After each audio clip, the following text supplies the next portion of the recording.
بسم اللہ الرحمن الرحیم۔ حضرت جابر رضی اللہ تعالی عنہ فرماتے ہیں کہ ایک مرتبہ حضور اقدس صلی اللہ علیہ وسلم نے خطبے میں ارشاد فرمایا، اے لوگو، اللہ سے توبہ کرو قبل اس کے کہ تمہیں موت آ جائے، اور نیک کاموں میں جلدی کرو اس سے پہلے کہ تم ادھر ادھر مشغول ہو جاؤ، اور اپنے اور اللہ جل شانہ کے درمیان تعلقات کو جوڑ لو، اس کا ذکر کثرت سے کر کے مخفی اور اعلانیہ صدقہ بہت کثرت سے دیا کرو، اس کی وجہ سے تمہیں رزق دیا جائے گا، تمہاری مدد کی جائے گی، تمہارے نقصان کی تلافی کی جائے گی۔ ایک حدیث میں آیا ہے کہ صدقے کے ذریعے رزق پر مدد چاہو۔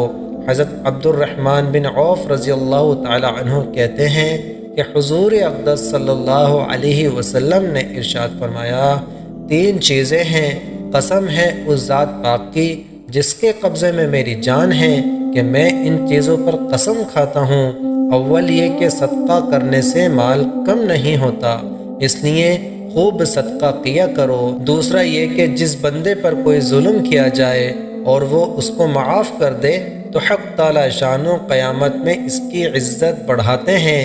تیسری بات یہ ہے کہ نہیں کھولتا کوئی بندہ سوال کے دروازے کو مگر حق تعالی شانو اس پر فقر کا دروازہ کھول دیتے ہیں۔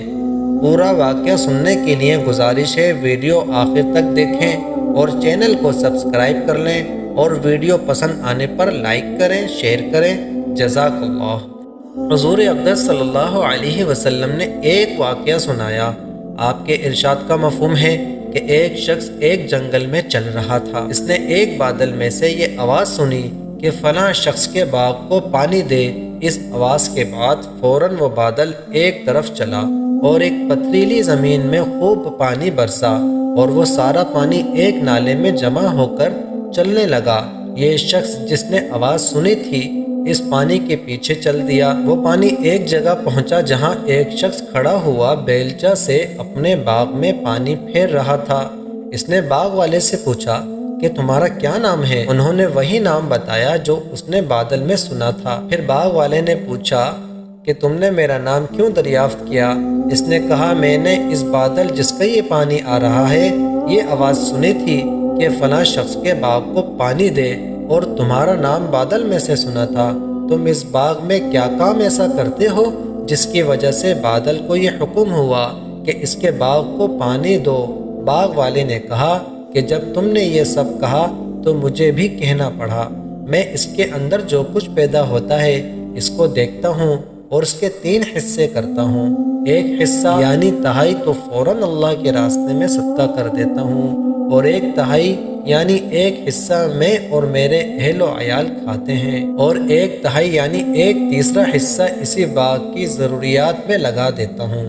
فائدے میں شیخ الحدیث لکھتے ہیں، اس حدیث شریف سے ایک بہترین سبق اور بھی حاصل ہوتا ہے، وہ یہ کہ آدمی کو اپنی آمدنی کا کچھ حصہ اللہ کے راستے میں خرچ کرنے کے لیے متعین کر لینا زیادہ مفید ہے۔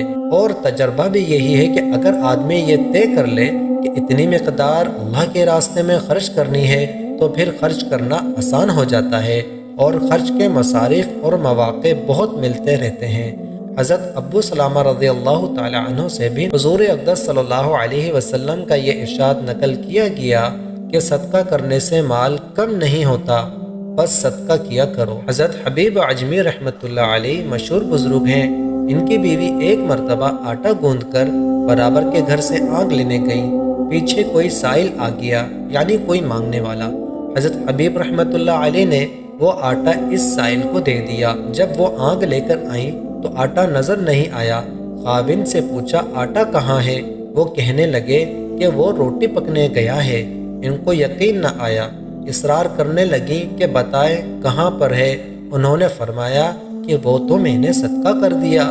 کہنے لگیں، سبحان اللہ، تم نے اتنا بھی خیال نہ کیا کہ اتنا ہی آٹا تھا، یعنی اس کے علاوہ ہمارے پاس اور کھانے کا آٹا نہیں ہے، اب سب کیا کھائیں گے؟ آخر ہمارے لیے بھی تو کچھ چاہیے تھا۔ وہ کہہ ہی رہی تھیں کہ ایک آدمی بڑے پیالے میں گوشت اور روٹیاں لے کر حاضر ہوا۔ کہنے لگے، کیسے جلدی پکا لائے اور سالن اضافے میں ساتھ لائے۔ اس قسم کے واقعات کثرت سے پیش آتے ہیں، مگر ہم چونکہ حق تعالی شانوں کے ساتھ تعلق نہیں رکھتے، اس لیے غور بھی نہیں کرتے۔